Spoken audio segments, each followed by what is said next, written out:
নমস্কার বন্ধুরা, অ্যাস্ট্রোলজার প্রিয়াঙ্কা চ্যানেলে সবাইকে স্বাগত জানিয়ে আমি প্রিয়াঙ্কা শুরু করতে চলেছি আজকে কুম্ভ রাশির জুন মাসের রাশিফল। কুম্ভ রাশির রাশিফল বিচার করতে গিয়ে প্রথমেই যেটা দেখা যাচ্ছে, গত মাসে মঙ্গল সে কিন্তু কুম্ভ রাশির দ্বিতীয়ভাবে ছিল।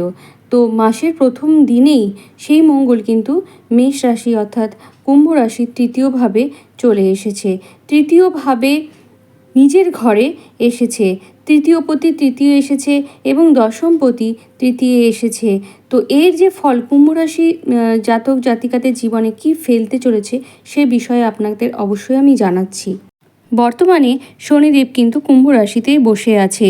কুম্ভ রাশির সাপেক্ষে শনি একদিকে যেমন রাশাধিপতি বা লগ্নাধিপতি, তেমনি কিন্তু দ্বাদশ অধিপতিও বটে। তো যেহেতু রাশিতে অবস্থান করছে, তাই জন্য তৃতীয় দৃষ্টি মেষ রাশিতে অর্থাৎ যেখানে মঙ্গল বসে আছে সেখানে গিয়ে পড়েছে। শনি লগ্নাধিপতি হয়ে যেহেতু রাশিতে বসে আছে এবং নিজের ঘরে বসে আছে, এই জন্য এই যে শনির পজিশন এটি যথেষ্ট ভালো, সেটি কিন্তু বলা যাচ্ছে। কিন্তু শনি যেহেতু একটি নেগেটিভ প্ল্যানেট, সেই কারণে কিন্তু কখনো কখনো আপনাদের মনে ফ্রাস্ট্রেশন আসছে। এবং যেহেতু শনি মন্থরগামী একটি প্ল্যানেট, সেই কারণে কিন্তু আপনাদের যে কাজের যে গতি সেটি কিন্তু আগের তুলনায় কমে গেছে এবং আপনাদের মধ্যে কখনো কখনো কিন্তু আলস্য চলে আসছে। তো তৃতীয়ভাবে মঙ্গল যাওয়ার ফলে কাজে কর্মের ক্ষেত্রে কিন্তু আপনাদের উদ্যম প্রচণ্ড মাত্রায় বাড়বে। তো মঙ্গল যেহেতু মেষ রাশিতে বসে আছে এবং মেষ রাশির উপর রাহুরও একটা প্রভাব কাজ করছে, এই জন্য কিন্তু মঙ্গল এবং রাহুর একটা মিলিত প্রভাব সেটি কিন্তু তৃতীয় ভাবের ওপর কাজ করছে। এই কারণে কিন্তু কখনো কখনো আপনারা হঠকারী হয়ে যাবেন এবং এই জিনিসটি কিন্তু কুম্ভ রাশির ক্ষেত্রে বিভিন্ন জায়গার ক্ষেত্রে সমস্যা আনবে।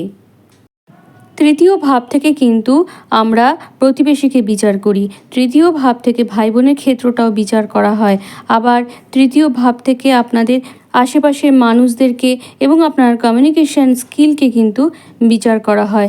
যেহেতু তৃতীয়পতি তৃতীয় আছে, তার উপরে শনি এবং রাহুর একটা মিলিত দৃষ্টি আছে, এই জন্য প্রতিবেশীদের সাথে কিন্তু ঝামেলা অশান্তি হওয়ার একটা সম্ভাবনা প্রকাশ পাচ্ছে এবং সেই ঝামেলা অশান্তি এমন জায়গায় পৌঁছে যেতে পারে যেখানে আপনারা কিন্তু কেস কামারি, মামলা মোকদ্দমা, পুলিশি ঝামেলা এগুলোর মধ্যেও জড়িয়ে পড়তে পারেন। কাজে এই ক্ষেত্রে কিন্তু আপনারা দয়া করে একটু সতর্ক থাকবেন।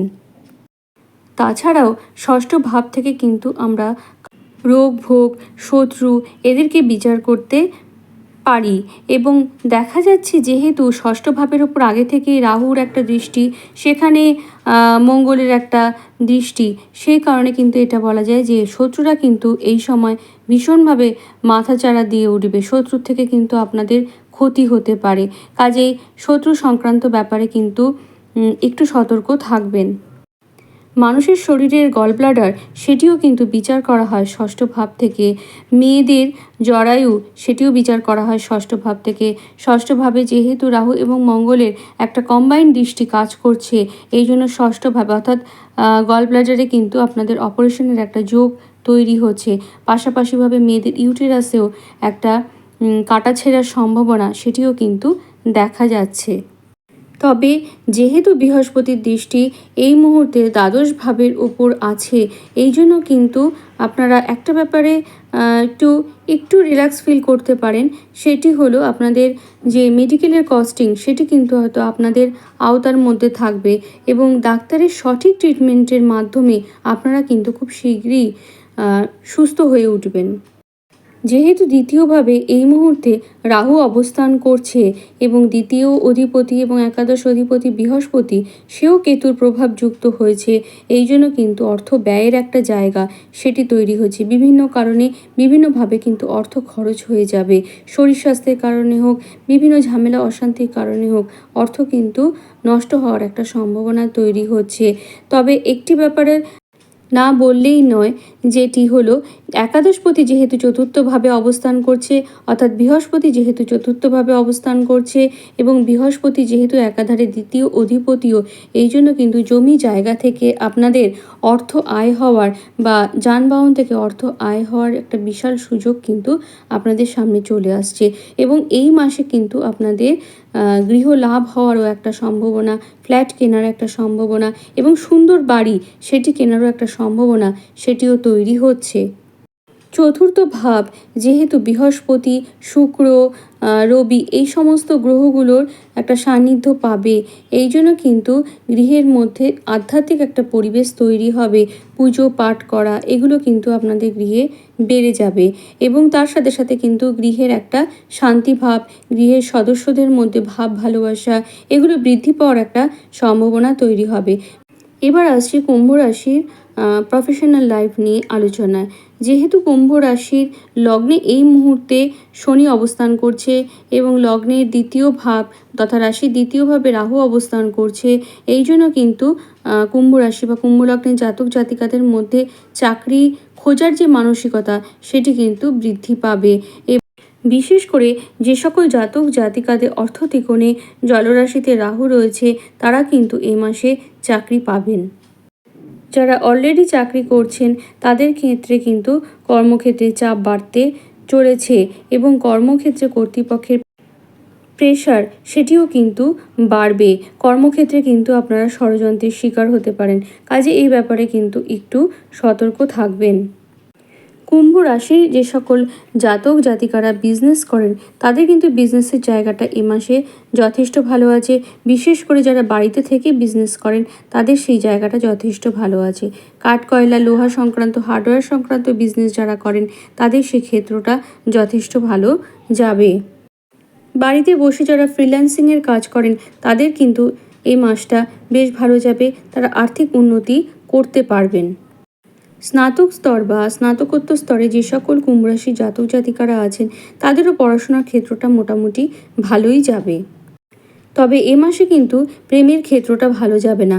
প্রেমের ক্ষেত্রে ভুল ডিসিশন নেওয়া বা ছেলে মানুষই সন্দেহ এগুলো কিন্তু মাঝে মাঝে উকি মারবে।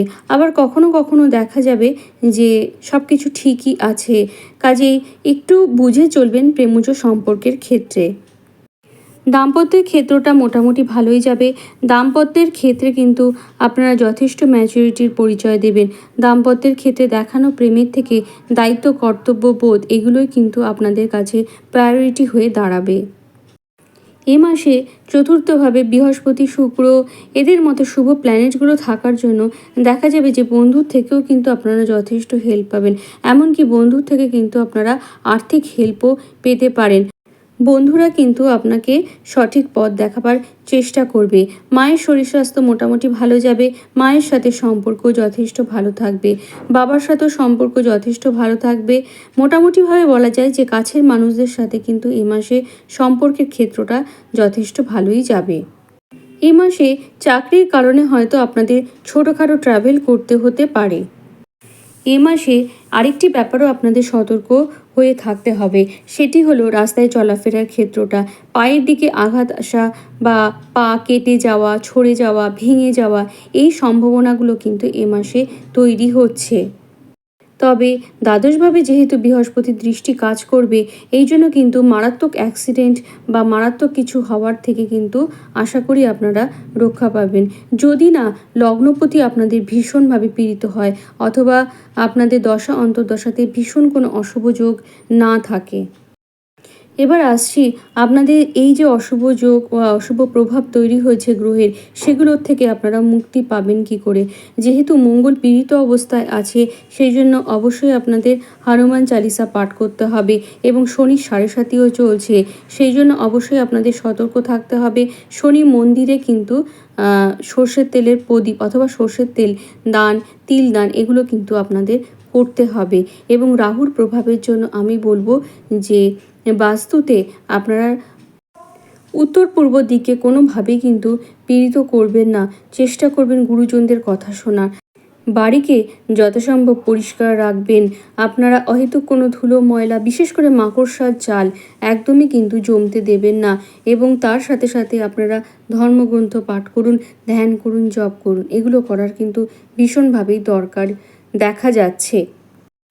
দক্ষিণাকালী স্তোত্র পাঠ করতে পারেন, মহামৃত্যুঞ্জয় মন্ত্র পাঠ করতে পারেন, এগুলো কিন্তু আপনাদের যথেষ্ট ভালো রেজাল্ট দেবে। বাড়ির উত্তর দিকে ছোট ছোট চারা গাছ লাগাতে পারেন, সেখানে জল দান করতে পারেন। এতে কিন্তু আপনাদের যে জলতত্ত্ব সেটি ব্যালেন্সড হবে এবং উত্তর দিকে আপনারা পাখিকে খাওয়াতেও পারেন। তাতে কিন্তু রাহুর প্রভাব বা খারাপ যে গ্রহের প্রভাব সেটাও কিন্তু অনেকটা কেটে যাবে। আপনারা ভালো থাকুন, সুস্থ থাকুন, এই মাস আপনাদের ভালো কাটুক এই কামনা জানিয়ে আজকের মতো ভিডিওটা এখানেই শেষ করছি। নমস্কার।